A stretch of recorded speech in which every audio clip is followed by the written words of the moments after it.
Hey guys, Andy again, Spoken Label, back in the house. Yes, on a Sunday afternoon. It's freezing. It's bloody freezing over here.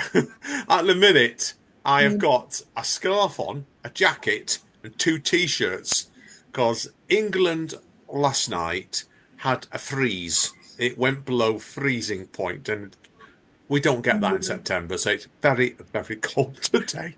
So we are Yeah. over to a much warmer, I hope, part of the world today. We're over to South Africa, to a wonderful city of Johannesburg.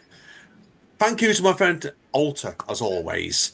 Alta Yeah. referred this wonderful lady over to me the other month, Very much. and I've been looking forward to this now for about 3 months now. So, would you like to first of all introduce yourself to us and tell us, obviously, where you're from, and we'll start from there. Sure. Sure. So I am Lesedi. I am 20 years of age. I'm turning 21 in December. I am from South Africa, originally from Limpopo, but I'm currently studying accounting sciences in Wits. So I'm most of the time in Johannesburg. Um, I am a poetry writer. I started writing when I was 13, and I had my Wow. first book out from the age of, what, I think I was 16, yeah, in 2017. Yeah, I was 17 when I had my first book out, but it wasn't a solo book. There was nine of us, and we compiled a book of poetry into a poetry anthology, and then we published it in December of 2020. And then I recently published my second book, which is now my first solo book. It's called My Grief Booked, and it was published in December of 2023. Fantastic. Yeah, that's brilliant that to hear. Like you said, is you started writing when you're 13. Because I started when I was 10, would you believe? And it's yeah, Really? I know, yeah. And I'm 52 Yeah. now, and it's never stopped me because I've wrote all my Wow. life, yeah. So Over 4 decades. debatable if I know what I'm doing now after 40 years, but I enjoy it. I enjoy it. So Yeah, now, yeah, I obviously, get that. going back in time then to when you were 13, then what made you want to start writing? This is actually such a very crazy story. It's not even that deep. So I was just sitting. We were at school. I remember we had like a free period kind of vibe, and then I was going through one of our poetry anthologies, and I saw a poem titled "My Mother," and then I read it and I liked it. I was like, can't I just try and write something of my own? But then I'm closer to my grandmother, so it was obviously titled My Grandmother, and that was my first poem.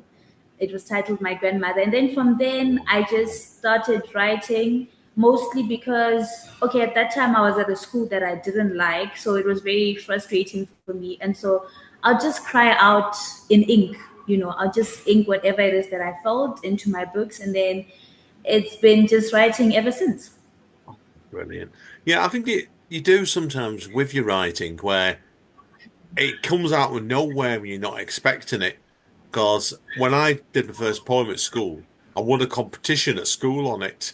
And it Yeah. gives you that, it's something in there, an emotional rush. Mhm. And that's what happened to me. And Mhm. yeah, I think sounds like it's happened to you as well, that which is brilliant. Yeah. It's like it's just Yeah. giving, do you think it accidentally took over your life without you realizing at the time?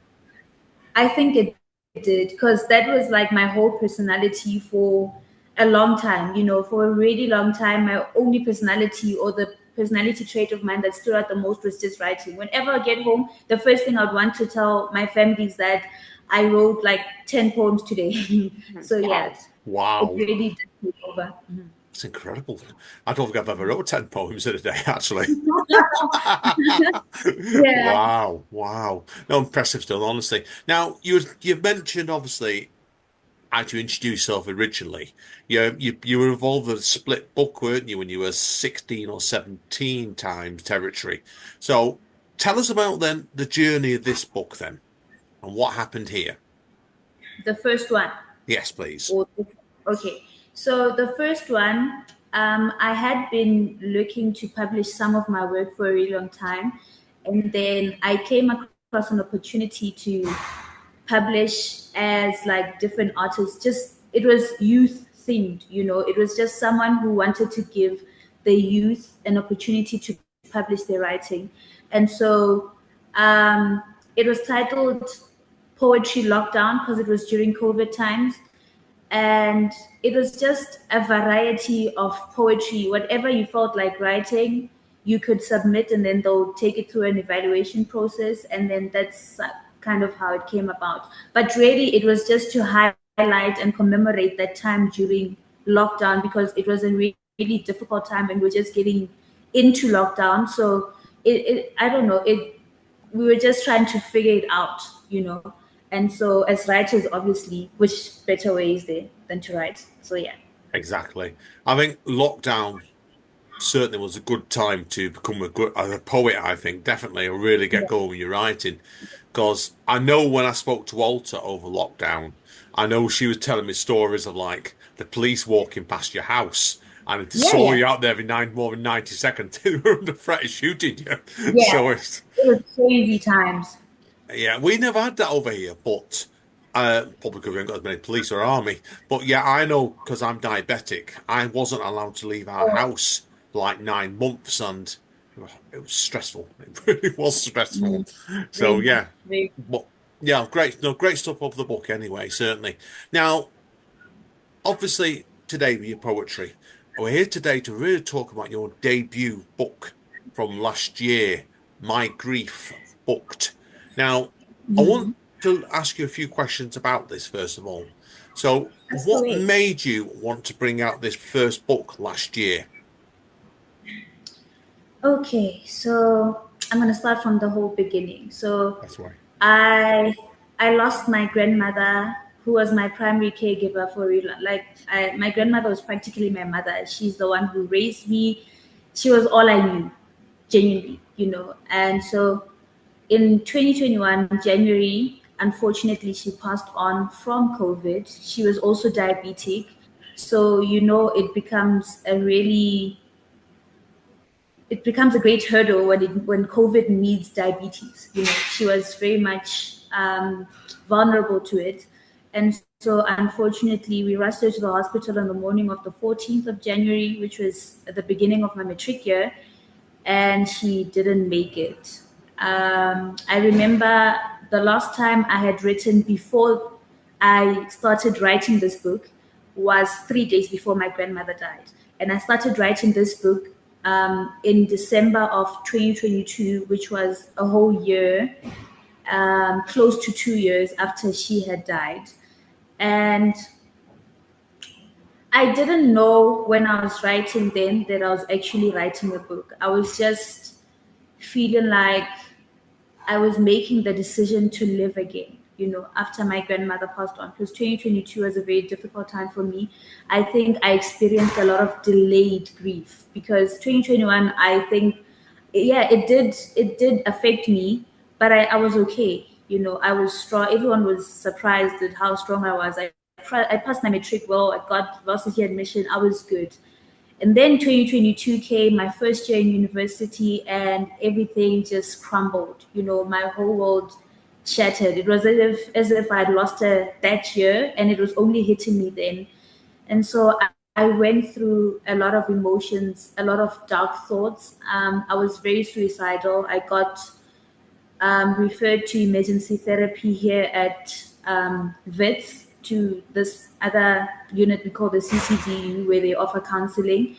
And I genuinely think, hadn't I gotten that counseling, I wouldn't be here as in alive today, because it was just a very dark time in my life. And so in December of 2022, I just kind of reflected on that year, and I was like, I think I'm gonna make the decision to live next year. You know, I survived this year. I'm gonna make the decision to live next year. And so I remember it was Christmas Day when I wrote the first poem to my grief book.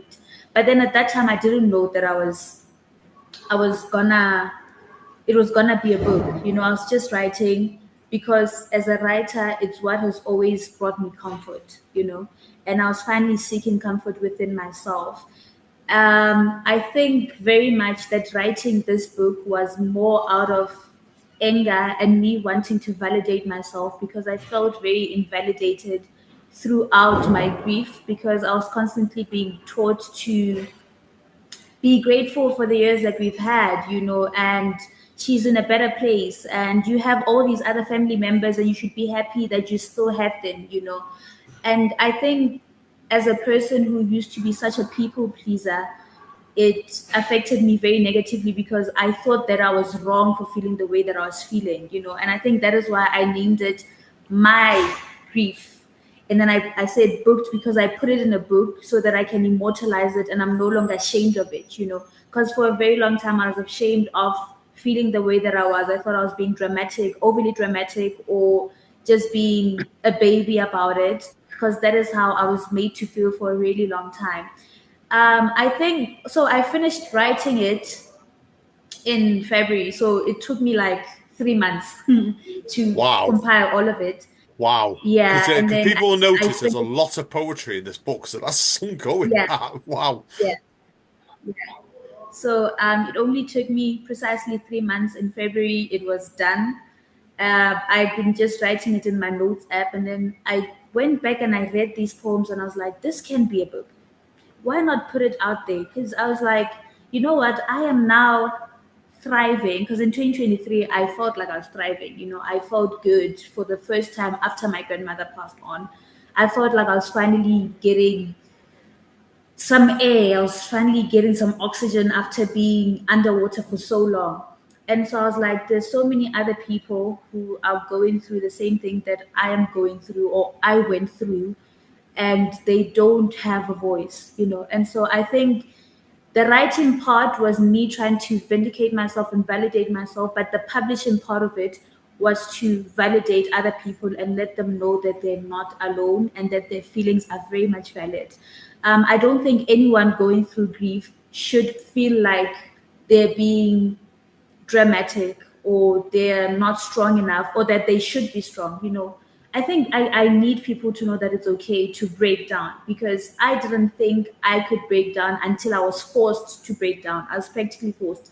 And that is why it broke me to that extent where I thought the only way out was suicide. But yeah, I think I've seen that I really don't want people to get to that point. It's a painful place to be, and I just want people to know that they're heard and that their feelings are very much valid. That was the reason behind publishing it. Great stuff. No, I agree. I think you've done two really good things there. You've shown to people to yourself, I've got over this problem, and you're telling people you're not alone. Yeah, no, I agree with you. Agree with you completely, everything you said there. So now, obviously, within the structure of the book, in the second half of this podcast today, you're going to be reading out extracts from all sections of this book. But you've Sure. told me already there's six different sections in the book. So I Yeah. think we'll go through each section and you can tell us why you've done that section. We'll do it like that, okay? The book itself starts off with a section called Denial. So tell us about the choice for denial, first of all.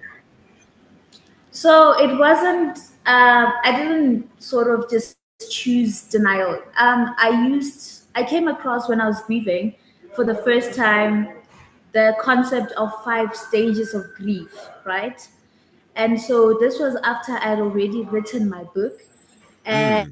and so when I was going through, so I wanted to test out the theory of whether or not this 5 stages of grief actually exists. So I read my book whilst it was still in my notes, and I was like, okay, so these poems really show the denial phase of my grief. And I think it was just me compartmentalizing it into the 5 stages, was me trying to navigate a way to understand my grief and the different stages that I went through. So the denial part of it talks about my inability to accept or to comprehend what was happening. I didn't want to accept that my grandmother is gone. And I think that is what happened for the first year in 2021, during the year that she passed on. I sort of pushed it aside because I didn't want to deal with it. I couldn't deal with it. So, yeah, that is the denial part of it. Perfect. No, I agree. I agree with you completely because I've gone through losing family members before now. My wife's father died a few years ago, and when I was Yeah. looking at this, listening to you've made in this, I agreed with every single choice you'd made here. So straight away I understood it. That makes sense. Now, tell us about then bargaining, which came after that. Ah, man. during the year that she passed on, because I didn't want to accept that she was gone, I kept on trying to, even on the day during which she died. Before she died, you sort of have this feeling that this person may pass on. And I remember just praying and trying to make deals with God because I'm Christian. And I was trying to make deals with God. Please just keep her alive. She needs to still do this. We need to still do that. If you keep her alive, I promise I'll do all of this. So I feel bargaining was my way of trying to keep her alive, if I put it into simpler terms. Yeah, I Yeah. thought that was the case there. So no, I didn't know you were a Christian, but I respect you definitely. So I've got friends that are Christian. And I agree with you there. And obviously, then like that naturally leads on to anger, doesn't it? When Yeah. obviously when it happened next show, yeah. Tell us about anger then. Ah, man. When someone has been your anchor of your life, she's the only thing that you know. My grandmother was my whole world. And so losing her, I felt so angry that she had to leave. And I constantly see other people with their mothers, because my grandmother was my mother. I see them with their mothers or their parents, and I'm like, why did it have to happen to me? Why did I lose her at such a young age? Because I was only 17 when I lost her, at such a young age. Also, during that year, because my grandmother had been looking so much so forward. She had been looking forward to my matric year and me pass. It's all we had been talking about since I was like 6. She was always looking forward to that. And I was like, why did she have to die at this point in my life, where I needed her the most? But then another point was, like I said, I constantly felt invalidated during my grieving period. And I was just so angry that I was made to feel like that, because at some point you wake up and you're like, no, this is very valid. There's no way that I can just get over my grandmother's death like that. She passed on and she was my everything, and I have every right to fall apart. And so I wrote it out of anger towards all those people who made me feel like I was just making a huge deal out of nothing. And I constantly felt that way for a really long time. So, yeah, for those two reasons, that is where the anger fits in. Yeah, no, agree completely with it. Depression, obviously, which comes next, is always the counterbalance to anger itself. So agree with you. But that's when you like you get the high, don't you? And the anger, the emotions are up. Then depression is when you go right down, isn't it? Yeah. So, with depression, I think the only reason why I was able to finally be depressed was because I had felt all that anger and accepted that I was the victim in this case. And so that is how I was able to finally crumble. And it was the worst time of my life. I always say 2022 was the worst time of my life. I don't know a year that was that tough, because I was now coming to the realization that she's not here, and that really killed me, I could say. I didn't look forward to anything. Like I'm saying, she was my anchor. I had built all of my dreams around her. Everything that I was doing was for my grandmother. And so the constant feeling of she's never gonna see anything good that I do ever again. I felt like I'd lost the will to live. And it's still something that I'm battling even to this day, just the hope and looking forward to tomorrow and looking forward to doing great things. Like my grief book, when it got published, it was bittersweet and mostly bitter because she wasn't there. And so I feel like her death constantly, man, it just adds a very bitter feeling to anything that I do. So I don't think I'm completely out of that depression or depressive state yet. And I don't know how long it's gonna take. But yeah, that is where the depression comes in. It's just the feeling of being able to now let yourself crumble. Yeah, no, agreed with you completely again with it. So all very, very valid and reasonable points indeed. Now, obviously, the last two sections of the book is when I'd never say move on because you don't ever move on from this sort of project or process at all, is the Yeah. acceptance and then the gratitude. Because obviously, like I said before, the acceptance is when you learn to try and move on with your life. You're never going to forget these people in your life, but you accept it. You know you have to move on. And then Yeah. obviously the gratitude when you're looking back at the love you have for those people, you always will do. Yeah. Yeah, so the acceptance part was just me finally trying to simultaneously acknowledge my grandmother's death and that she once existed and that she doesn't anymore, and also trying to build whatever a life I can build for myself afterwards. It was just me finally sort of getting up and gathering the pieces of what was left and trying to make something new. It was sort of like a blank canvas, and it was up to me what story I wanted to create from now, which I still also haven't figured out. So that is just what acceptance is. It's just she was there at some point, and now she is there as an angel, not as how I'm used to her being here. She's not here physically anymore. I cannot hug her, I cannot see her anymore, I cannot talk to her. I mean, I cannot get responses. It's not how it used to be. But then I also think I was also creating room for her as an angel in my life, just accepting her as that in the form that she is now. Yeah, So no, that is what acceptance was for me, or meant for me. understandable. Yeah, I agree with you. It's one of the most emotional books of poetry I've read for quite a while. This, I felt it Yeah. completely when I was reading this book, and I was glad we had today to give you a chance to talk about it. Did you, Yeah. looking back at this book now, can you see a journey from your first split book into this book as a writer? I think I've grown so much as a writer, and I look forward to seeing what more I can bring into the writing space. Um, on the growth aspect, I mean, even the difference in how I structure my words. I think I put more emotion now into my writing than I did then. Um, and I think I've found an identity as a writer. I think then it was just me trying to, find myself in this space. But yeah, now I really think I have found myself as a writer. So they're very different. I think if I were to sort of code something for you, you'd see that they're different. But yeah, I don't have it on me right now. The my first book, Poetry in Lockdown, I don't have it on me. But yeah. Really, I understand. Yeah, do you writing? I think as a writer, you've got to be constantly moving forward anyway in anything you do.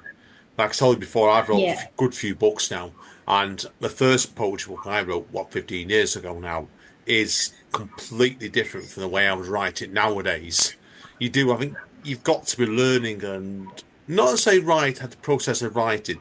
I think emotionally, you've got to be developing all the time. And Yeah. so since that first book was wrote, then have you actually done much more poetry writing recently? Then have you for a possible another book? Yeah, I mean, I do have a complete book Oh, in my notes app. I'm sort of on the fence on publishing it. I think I did want to publish it this year, but I've just been very in my head. This year has been very tough. So, and I don't like bring out new work when I'm in such a state. So, I do have another one that talks about something different, trauma related. Um, it's called Orchids. I've named it Orchids, and I think probably next year. yeah. I may publish it next year. I also have a grief journal. It's called My Grief Journal. So it's just like a follow up of my grief book, that I also am thinking I wanted to publish this year, but I'm probably gonna release it next year.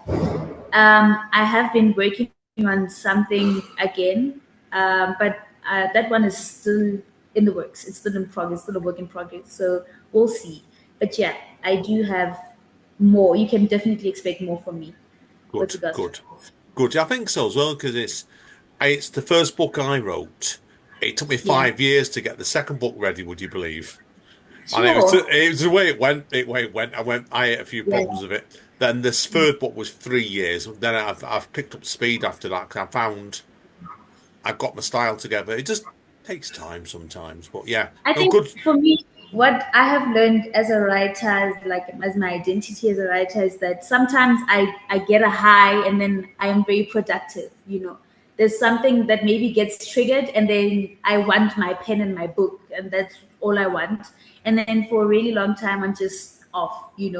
So yeah, I think that's how it is for me. Brilliant. Well, good luck with it, definitely. So keep us informed anyway for future books and wish you all the best with that. Now, Thank obviously, you. for people to get hold of your book, where do you recommend they go? You can contact Samco Books. That is where that is the publishing house. Or you can get it through me. So I haven't been receiving any more orders because like it's an old book and I've sort of stopped marketing it. But you can either get it from me personally, or you can get it from Samco Books, as in Samnko Books. Brilliant. And how do people get hold of yourself then to buy the book off you? Um, well, I'm currently not on social media, but I can try and create like a social media page where people can get a hold of me, and it will just be Lesedi Letsoalo. Yeah. So yeah. Yeah, I'll put your email address down there, people to speak to my Oh yeah, emails. So, sure. yeah. That is No, good, very much. brilliant. Well, that's all my questions for part one. So, what we're going to do, people, I want to thank you today, Lasagna, for this has been brilliant, really, really informative podcast. Part one. We shall be back in 2 moments where we're going to see an extract from each part of the book. Thank you again. We will see you all in 2 moments' time. Sure.